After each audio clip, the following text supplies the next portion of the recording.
में वहीं जो मध्यकालीन इतिहास का सीरीज चल रहा था, जिसमें हम लोग दिल्ली सल्तनत का 10 क्वेश्चन कंप्लीट कर लिए थे। और ये दूसरी वीडियो है, इसमें हम लोग 10 से आगे के कुछ क्वेश्चन देखेंगे। तो आइए शुरुआत करते हैं बिना किसी देरी के। तो चलिए 11वां नंबर सवाल लेके आते हैं। सवाल आपको ठीक ढंग से दिख रहा होगा।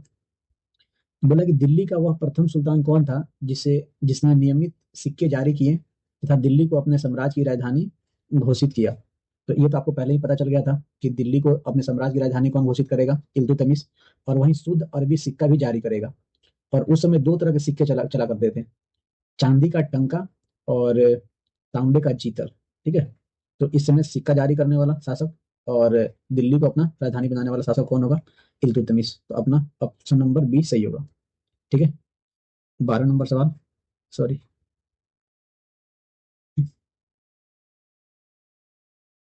चलिए, 12 नंबर सवाल में पूछा जा रहा है कि निम्नलिखित में से कौन सी इल्तुतमिश के राज्यकाल में सल्तनत की राजधानी थी।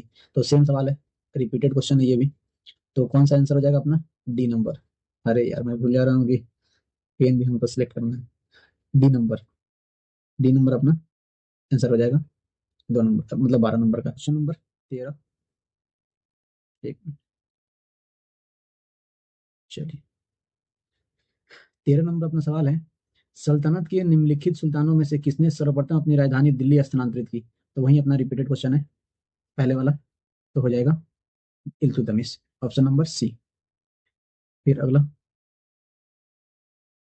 क्वेश्चन नंबर 14, दिल्ली का प्रथम मुस्लिम शासक कौन था। देखिए, मुस्लिम शासक में सबसे पहला तो कुतुबुद्दीन ऐबक हो जाएगा। लेकिन दिल्ली में अपना जो राजधानी स्थापित करने के बाद सबसे पहला जो शासक होगा, ये होगा इल्तुतमिश। तो यहाँ पर भी ऑप्शन नंबर बी। ठीक है। नेक्स्ट 15 नंबर, बोला मुस्लिम शासक जिनका साम्राज्य दारुल इस्लाम का एक भाग माना जाता था, वो कौन था। तो ये इल्तुतमिश जो था ना, इसको, एक मिनट, जो बगदाद का शासक था, वो इनको खिल्लत प्रदान किया था। यानी इनको, जो ये इल्तुतमिश साहब हैं मतलब इल्तुतमिश जो है दिल्ली सल्तनत का शासक कुतुबुद्दीन ऐबक के बाद, इसको खिल्लत मिला था और इनको सुल्तान का उपाधि दिया और स्वतंत्र रूप से राज चलाने का मतलब परमिशन मिला। ठीक है। तो ये दारुल इस्लाम के भाग बन गए। तो यहाँ पे अपना आंसर हो जाएगा सी नंबर। ठीक है।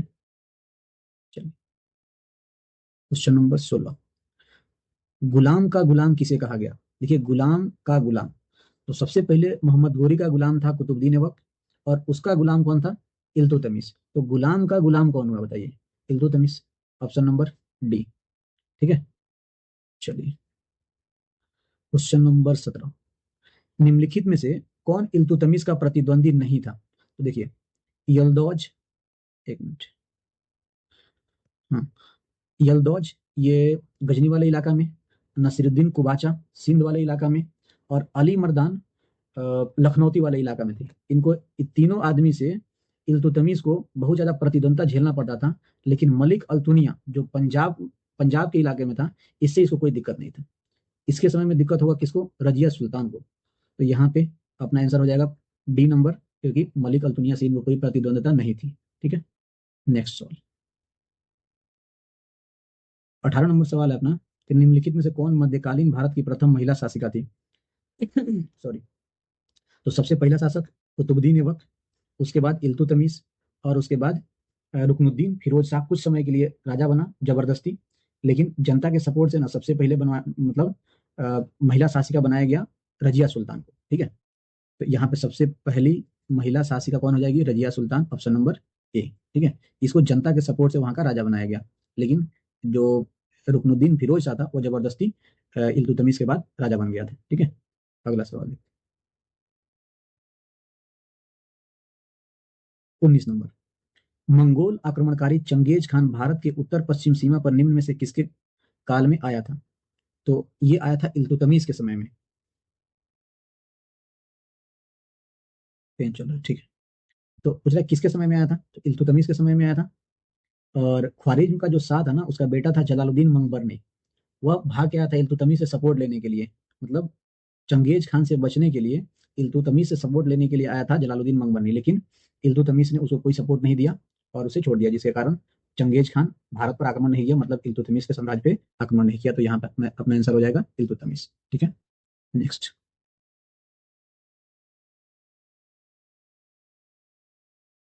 दिल्ली का कौन सुल्तान मंगोल नेता चंगेज खान का समकालीन था? तो सिंपल बात है कि इसी के समय में, मतलब इल्तुतमिश के समय में आक्रमण, मतलब भाग के आया था जलालुद्दीन मंगवरनी।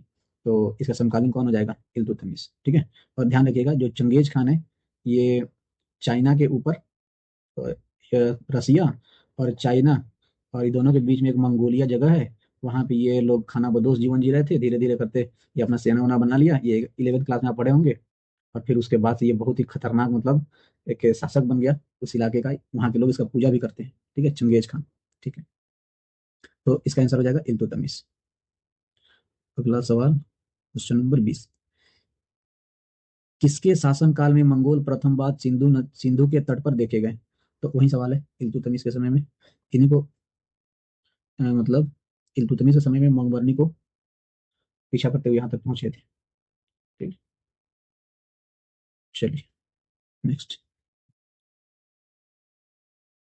चंगेज खान के अधीन मंगोलों ने भारत पर आक्रमण किया, तो किसके समय में?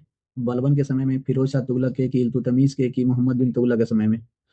तो अपना आंसर हो जाए, तो इसका आंसर हो जाएगा इल्तुतमिश के शासनकाल में। पेन कहाँ चले? इल्तुतमिश के शासनकाल में आक्रमण हुआ, लेकिन आक्रमण उतना खतरनाक नहीं हुआ जिससे हानि पहुंचे। फिर वापस ये लोग चले गए। चलिए 23 नंबर। चंगेज खान का मूल नाम था, तो उसका नाम था तेमुजीन। यहाँ तेमुचीन लिखा हुआ है, यहाँ पे देखिए तेमुचीन लिखा हुआ है या तेमुजीन, दोनों नाम सही है।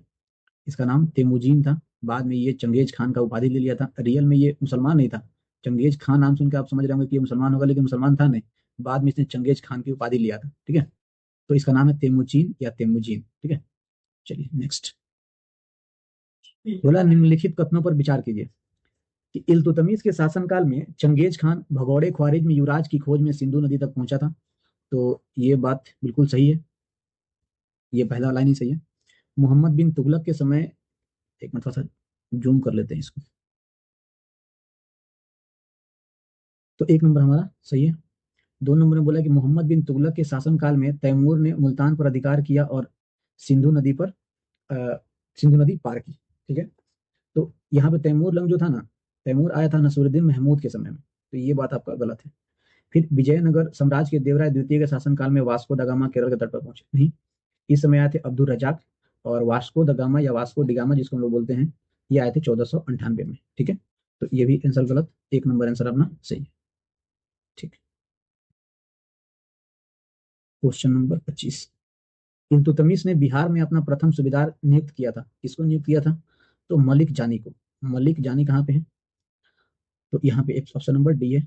ये एक्चुअल क्वेश्चन है, मलिक जानी को बिहार में अपना सूबेदार नियुक्त किए थे। ठीक, रजिया बेगम को सत्ताच्युत करने में किसका हाथ था, यानी कि इसको सत्ता से हटाने में किसका हाथ था? रजिया सुल्तान के पास एक शासक का सभी गुण था, बस उसका दोष यही था कि वह औरत थी। तो इसे, इसके ऊपर तुर्कों ने बहुत सारा षड्यंत्र रचा और इसको हटाने में इन लोग का हाथ था। ठीक है, तो रजिया बेगम को सत्ताच्युत करने में किसका हाथ था? तो तुर्कों का। Option number C. Question number 27। Delhi के सुल्तान बलबन का पूरा नाम?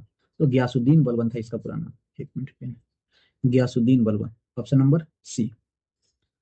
ठीक है, आगे चलते हैं। Question number 28। दिल्ली के किस सुल्तान के विषय में कहा गया कि उसने रक्त और लौह की नीति अपनाई थी? तो देखिए, बलबन से पहले ना बहुत ज्यादा षड्यंत्र चलता था, चालीसा वगैरह का भी गठन किया गया था राजा को बनाने में। तो राजा का ज्यादा वैल्यू रहता नहीं था, तो इसको बड़ा बुरा लग रहा था किसको? बलबन को। तो ये सोचा कि राजा की गरिमा को थोड़ा सा बढ़ाते हैं, तो इसने शुरू किया रक्त और लौह की नीति। इसने सिजदा और पैबोस जैसी प्रथाएं भी शुरू करी। तो हमारा यहाँ पे आंसर हो जाएगा बी नंबर, कि रक्त और लौह की नीति कौन अपनाया? बलबन। इसके समय से बहुत हार्ड नियम लगाया गया कि कोई भी आदमी, मतलब राजा को इज्जत देगा, खराब काम नहीं करेगा, उसको लिए सजा का प्रावधान बहुत हार्ड बना दिया गया। ठीक है, तो यहाँ अपना आंसर हो जाएगा बी नंबर। चलिए नेक्स्ट।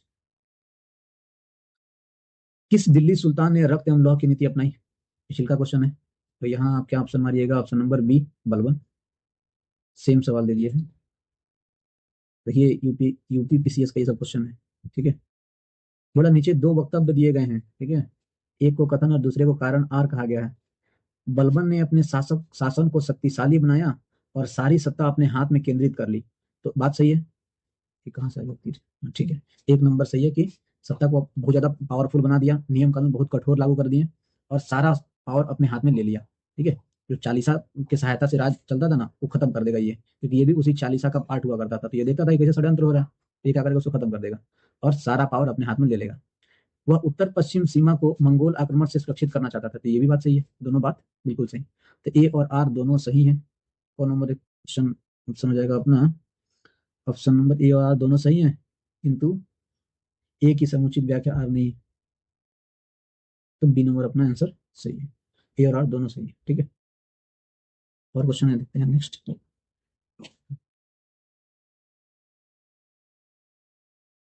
तो बोला कि अपनी शक्ति को समेकित करने के बाद बलबन ने भव्य उपाधि धारण की। तो जीले इलाही, यानी कि ईश्वर का प्रतिबिंब, यानी अपना वैल्यू बहुत ज्यादा बढ़ा दिया कि ये ईश्वर के प्रतिनिधि हैं, उन्हीं के समान है, इनका इज्जत ज्यादा होना चाहिए। ठीक है, तो इन्होंने जीले इलाही की उपाधि धारण की है, किन्हें, किसने, बलबन साहब ने। तो हमारा 31 क्वेश्चन कंप्लीट हो गया। फिर बाकी क्वेश्चन नेक्स्ट वीडियो में लेके आएंगे। तब तक आप बताइए कि आपको ये वीडियो कैसा लग रहा है, और भी सवाल इस तरह का चाहिए तो कमेंट कीजिए और बना के भेजा जाएगा। वैसे मेहनत तो बहुत लगता है, लेकिन फिर भी कोशिश करेंगे कि और बनाया जाए।